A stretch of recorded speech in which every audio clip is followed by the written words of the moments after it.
Good morning, children. Today, let us do the textual exercises of the lesson, My Elder Brother. Let us first of all learn usage of words since and for. How to use since and for.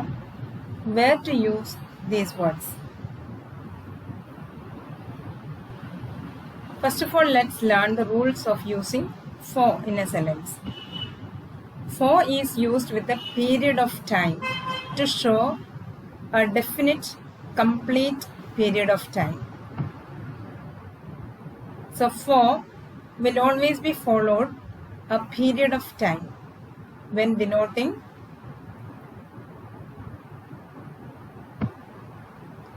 we use for when we measure the duration of the time. Examples: I have lived here for 10 years.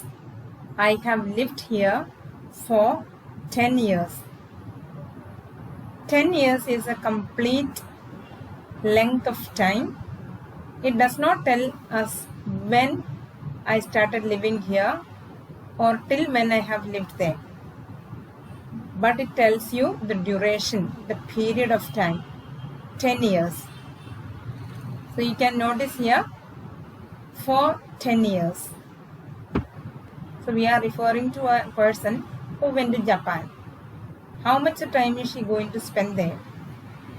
She is going to spend there 3 months. So she went to Japan for 3 months. Another example, Raju walked for 4 hours.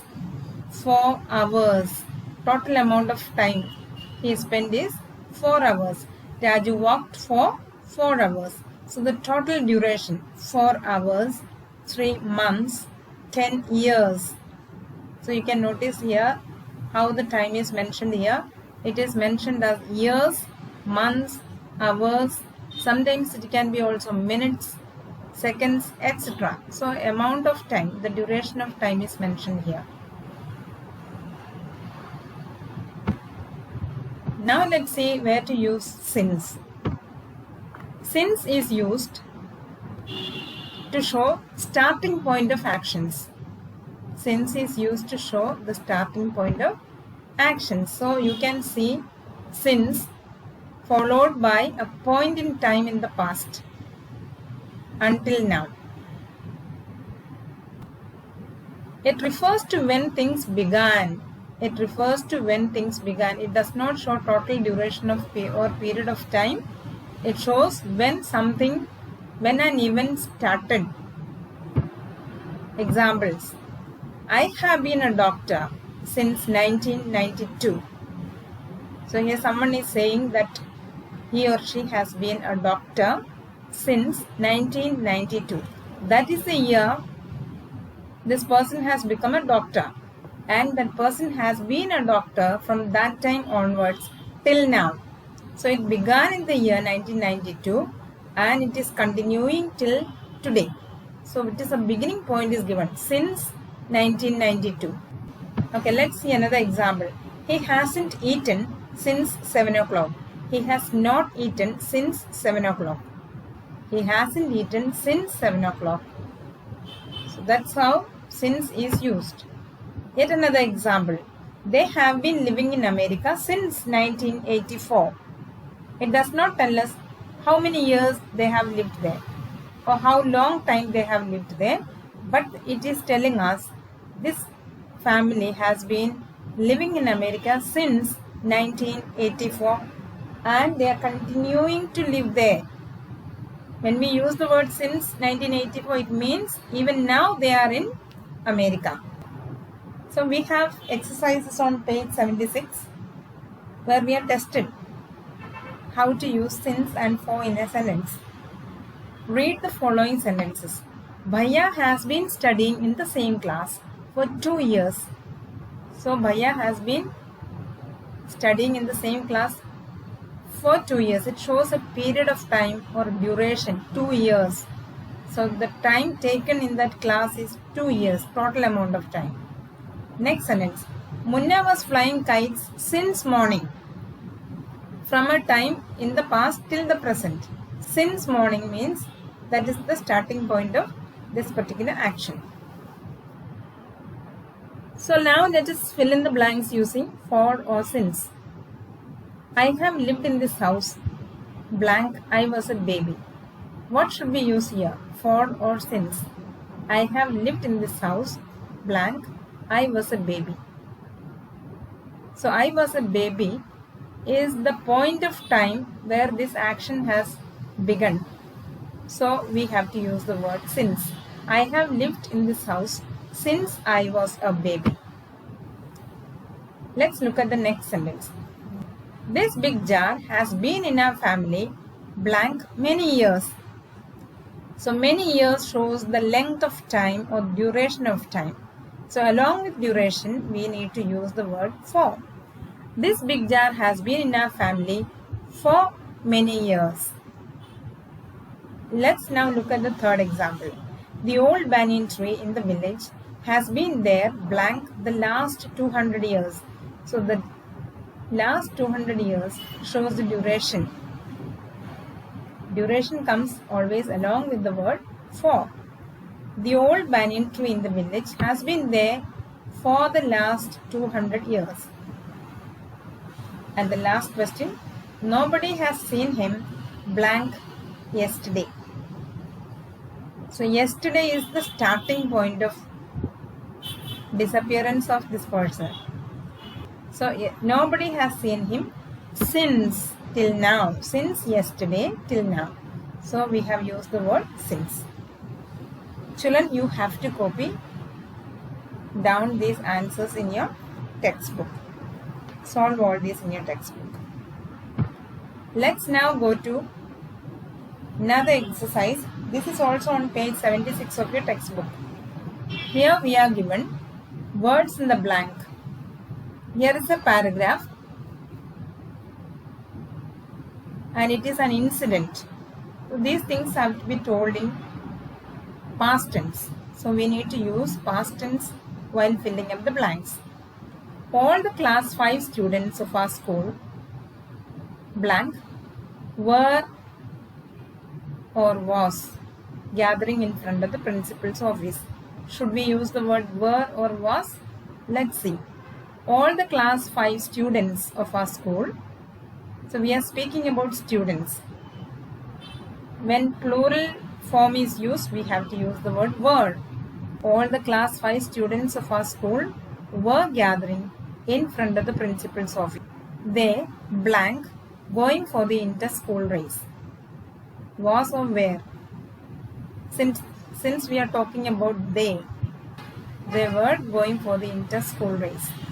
The bus, blank, arrived or arrived. We are speaking about things in the past, so we have to say arrived. The bus arrived and they, blank, for the stadium. Leave or left? Of course left, because we are speaking in past tense. And they left for the stadium.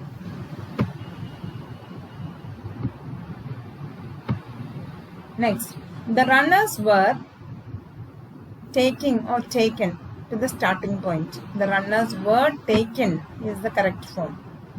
To the starting point. The runners, blank, their positions. Take or took. Here we have to use the word took. Their positions. Sir, blow or blew the whistle. So we have to use the word blew because it's the past tense of blow. Sir blew the whistle. One student of our school, blank, fast, ran. One student of our school ran fast and blank first, came. So we need to use came because this is the past tense of come. Everyone, blank, their best, do or did. Everyone did their best and our school, blank, the trophy. One wins. We are speaking about things in the past, so won. And our school won the trophy. Everyone, blank, joyous. Feel, felt, fell. Felt is the right form of verb that we have to use here. It is the past form of feel. Everyone felt joyous. Please write this also in your textbook. Now let's move on to page 75.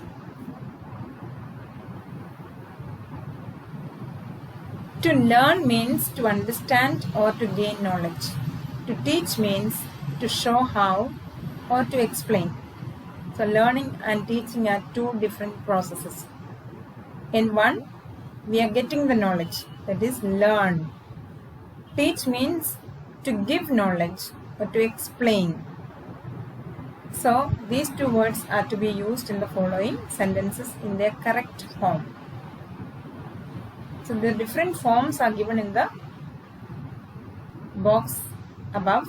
Let's read those words. Learn, learns, learned, has learned, teach, teaches, taught, has taught. So let's fill in the blank. Will you blank me chess? Evidently, I don't know chess. So I'm asking someone, will you blank me chess? What should the word be here? Will you teach me chess? Next sentence. Mr. Sharma blank class 8. Mr. Sharma teaches class 8. We do not use the word teach. We use the word teaches. Why? Because Mr. Sharma is in singular form. So Mr. Sharma teaches class 8. The students have blank about road safety. The students have learned about road safety. My sister has blank me how to ride a horse. My sister has taught me how to ride a horse. Taught. Next, I have blank some of the customs of India. I have learned some of the customs of India. Next, I blank how to cycle when I was just 4 years old. I learned how to cycle when I was just 4 years old. We have also an interesting comprehension passage on page 74. This comprehension passage is taken from a famous novel of Charles Dickens. The name of the novel is Oliver Twist. This is the story of an orphan boy. Orphans are children who do not have parents, brothers, sisters, or relatives. They do not also have homes. So homeless people are called orphans. So Oliver was a 9-year-old boy. Oliver was a 9-year-old boy. He lived with other homeless boys in an orphanage. So these orphans normally lived in orphanages. All the orphans would be living together and somebody will provide them food. So orphanages used to be there. So Oliver was in the orphanage and he lived with other homeless boys in an orphanage. He was pale and thin. So he was a thin boy and he was very unhealthy. That's why it is written as pale, unhealthy, lacking enough blood in the body, so you become very white in color. That is an unhealthy, that is when you are very unhealthy, we become pale. He was pale and thin, as were the other boys living there. So all the other boys also were similar to Oliver. They too were pale and thin. This was because they had to work hard. So in this orphanage, these children were made to work hard from morning till evening, but were never given enough to eat. So the food was given, but that was not enough for them. Very little food was served. The owner of the orphanage, Mr. Bumble, was a cruel man. So this orphanage was run by a man named Mr. Bumble. He was very cruel, not at all kind, and he ill-treated the boys. Okay, he made them work hard, he punished them so severely, So things were very horrible in this orphanage. The boys were always hungry. You can imagine when you get very less food and you are made to work very hard, you would become very hungry. The boys were always hungry. It was true that they were given 3 meals a day. They used to be given 3 meals, 3 times food was given to them. But each meal consisted only of a bowl of watery soup. So there was only a bowl of watery soup, a cup of soup. Soup is a liquid food. Okay, there is nothing much to eat. It is a watery thing with maybe a little bit of vegetables. It was a liquid food, nothing much to eat. And so they were almost starving. 3 times the soup was served and they were always hungry. So it was decided by them to ask the master for more soup. So the children decided, so the food is not enough for us. Let's ask our master for more food. But who will ask? All were afraid of Mr. Bumble. So they decided, they were pushing, you ask, things like that. Finally, the task fell to Oliver. They all decided that Oliver, this little boy who we are learning about, he had to ask for more soup. When all the boys had assembled in the cold stone hall for their evening meal, the soup was served. So in the evening, all had to assemble. Assemble means to come together in a cold stone hall. There was a very big hall made up of, all built up of stone, and there they were given the evening meal. The soup was served. It soon disappeared. It was a watery soup. It was given in a bowl, so everybody drank it very quickly. There was nothing to eat. The boys whispered to one another. They started talking to each other slowly, softly. Here you go. Tell Oliver to go and ask master for more soup. Things like that. Soft, speaking very softly is known as whispering. So they talked to each other in whispers and they pushed Oliver a little. Oliver, making a brave effort, stood up. Oliver was very scared. But now he took courage. He stood up, walked to the master with his bowl and spoon in his hand, and said tremblingly, he was shivering, he said, "Please, sir, I want some more. Please, sir, I want some more soup." So this is the paragraph that we have read. Now let's try to answer the questions. Why did Oliver live in the orphanage? Oliver lived in the orphanage because he was homeless. It means he had no parents, he had no home. So Oliver lived in the orphanage because he was homeless. Second question. Who was Mr. Bumble?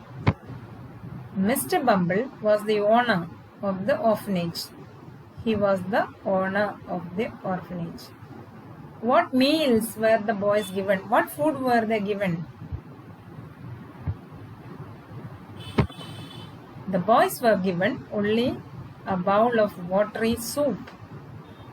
Watery soup means soup that is so full of water. The boys were given only a bowl full of watery soup. What did Oliver say to Mr. Bumble?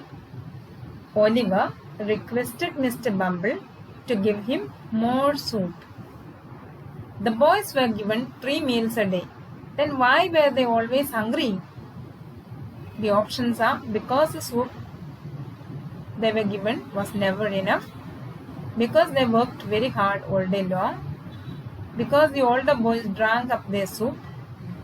So the best answer from the paragraph is because the soup they were given was never enough.